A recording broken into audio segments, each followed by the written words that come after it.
All right, let's dive into the incredible story of Dominica. We're talking about a small island that has been shaped by the clash of empires and the absolute fury of nature. It's a fascinating one, so let's get right into it. Long before anyone called it Dominica, the indigenous Kalinago people had a name for it, Waitu Kabuli. It means tall is her body. And yeah, that's a perfect description of its volcanic mountains, but honestly, it's also the perfect metaphor for this place. It's an island nation that has just stood tall against everything thrown at it. So here's our roadmap. We're going to start with its indigenous roots, then get into the colonial tug-of-war, cover a remarkable political first for the region, and then trace the path to independence and the storms that have really defined its modern story. Okay, so let's begin where every story should, at the very beginning, way before any European ships ever spotted these shores. So first you had the Arawak people who came up from South America. But by the 1300s, another group, the Kalinago, were the dominant force on the island. Then, in 1493, Columbus sails by and names it Dominica because he saw it on a Sunday. So the Spanish try to move in, but it just doesn't work out for them. Why?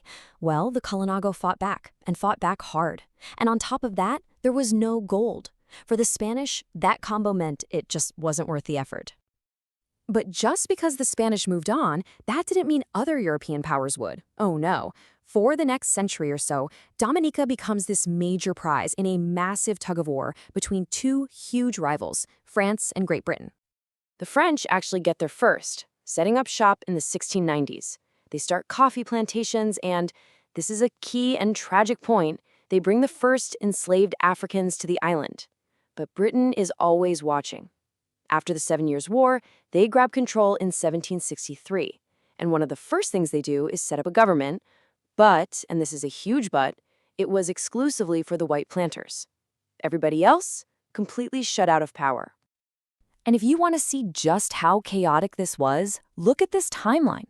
It's French. Nope, now it's British. Wait, the French have it back. And just 5 years later, it's British again. I mean, can you imagine the whiplash for the people actually living there? It was just a century of constant, dizzying change. But all of this back and forth actually created the conditions for something truly extraordinary to happen.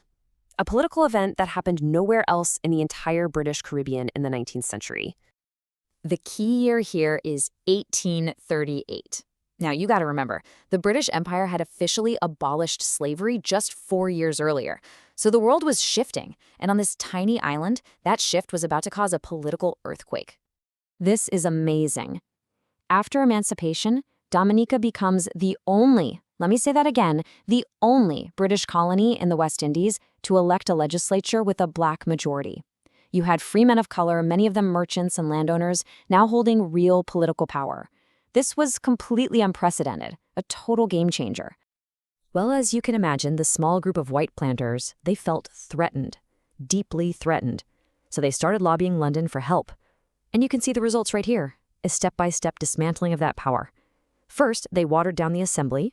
Then, they basically dissolved Dominica's local power by absorbing it into a bigger federation. And by 1896, they slammed the doors shut, making it a crown colony again, ruled directly from Britain. The reversal was complete. But you can't just give people a taste of self-governance and expect them to forget it. That experience lit a fire, and the push for self-rule just kept getting stronger all through the 20th century. And you can really trace that path right here. It starts small, winning some seats in the 1920s. Then, after World War II, the movement really picks up steam. They join the West Indies Federation for a while, and then, in 1967, they take a huge leap forward, becoming an associated state, which meant they could finally handle their own internal affairs. And it all led to the big day, November 3rd, 1978, when Dominica finally became a fully independent nation. But independence wasn't some kind of magic finish line. The brand new nation was immediately, and I mean immediately, tested by political chaos and by the single most powerful force in the Caribbean, hurricanes. They hadn't even been independent for a full year. They were still celebrating. And then, in August 1979, this happened. Hurricane David. We're not just talking about a bad storm. We're talking a monster, a complete catastrophe that scored a direct hit on the island. And the level of destruction it's just staggering.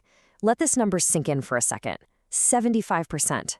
3/4 of all the homes on the island were either totally destroyed or severely damaged. The country was, quite literally, brought to its knees. And if that wasn't enough, the country was also dealing with intense political turmoil, including 2 attempted coups. But out of that chaos, an amazing leader emerged, Eugenia Charles, who became the Caribbean's very first female prime minister. Still, the challenges just kept coming. Economic problems, and of course, more hurricanes, leading all the way to 2017, and Hurricane Maria, the most destructive storm in the island's entire recorded history. So, all of this brings us right back to where we started, doesn't it? From the Kalinago resisting colonization, to the fight for a black legislature, to withstanding empires, to literally rebuilding from nothing after apocalyptic storms, the story of Dominica is the story of resilience. Tall as her body is right. This is a nation that simply refuses to be broken. And that's our quick history of Dominica. If you enjoyed it, we'd love it if you subscribed to Notebook Summaries and went to check out the full playlist for more stories like this. Thanks so much for watching.